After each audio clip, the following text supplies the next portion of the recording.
और भी बहुत सारे लोग खड़े हुए थे। उसने दुकानदार को कई बार बुलाया, लेकिन वहां पर भीड़ इतनी थी कि दुकानदार का ध्यान उसकी तरफ गया ही नहीं। और फिर उस बच्ची को थोड़ा सा गुस्सा आया तो उसने अपनी मिट्टी की गुल्लक ले करके वहीं काउंटर पर जोर से रख दी, जिसके बाद में जो दुकानदार था और जितने भी लोग खड़े थे वो सब उस बच्ची की तरफ देखने लग गए।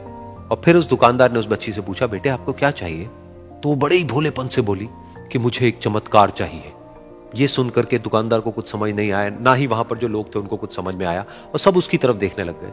फिर दुकानदार ने बोला, बेटे चमत्कार तो यहां पर नहीं मिलता है।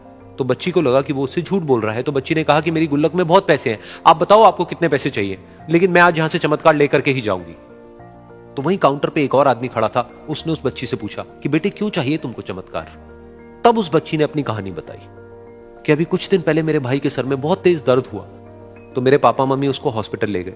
उसके बाद कई दिन तक मेरा भाई घर नहीं आया। तो मैंने कई बार अपने पापा से पूछा, लेकिन उन्होंने मुझे कुछ नहीं बताया। उन्होंने बार बार यही कहा कि वो आ जाएगा, वो कल आ जाएगा, वो कल आ जाएगा, लेकिन वो आ ही नहीं रहा था। तो मैंने देखा कि मम्मी रो रही है, और पापा मम्मी को कह रहे थे कि उसकी दवाइयों के लिए और उसके इलाज के लिए जितने पैसे चाहिए उतने मेरे पास में नहीं है, अब उसको कोई चमत्कार ही बचा सकता है। तब मुझे लगा कि अगर मेरे पापा के पास में इतने पैसे नहीं भी हैं तो क्या हुआ, मेरे पास में तो है। तो मैंने जितने भी पैसे जोड़ रखे हैं वो सारे लेकर के मैं इस दवाई की दुकान पर आई।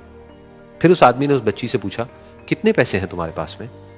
ये सुनते ही उस बच्ची ने अपनी गुल्लक उठाई, जमीन पर फेंकी और तोड़ दी, और पैसे गिनने लग गई।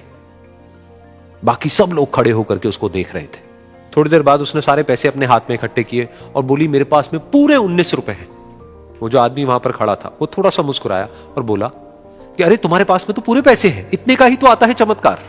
ये सुनकर के वो बच्ची बहुत खुश हो गई और बोली कि चलो मैं आपको अपने पापा से मिलवाती हूं।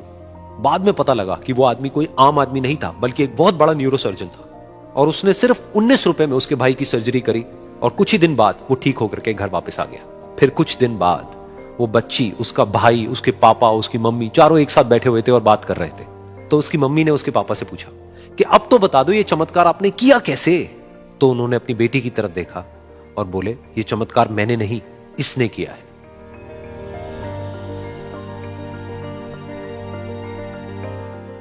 तो यहां पर एक बहुत बड़ी बात है जो हम उस छोटी सी बच्ची से सीख सकते हैं कि जिंदगी में कभी कभी ऐसा होता है कि हमको कोई रास्ता नजर नहीं आ रहा होता है और हम लोग हिम्मत हार जाते हैं। तब हमारे अंदर एक बच्चा होता है जो कोशिश करने से कभी भी पीछे नहीं हटता है।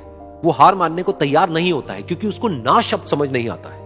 वो बच्चा जिसके लिए कुछ भी नामुमकिन नहीं है, क्योंकि वो हर हाल में कोशिश करता ही रहता है।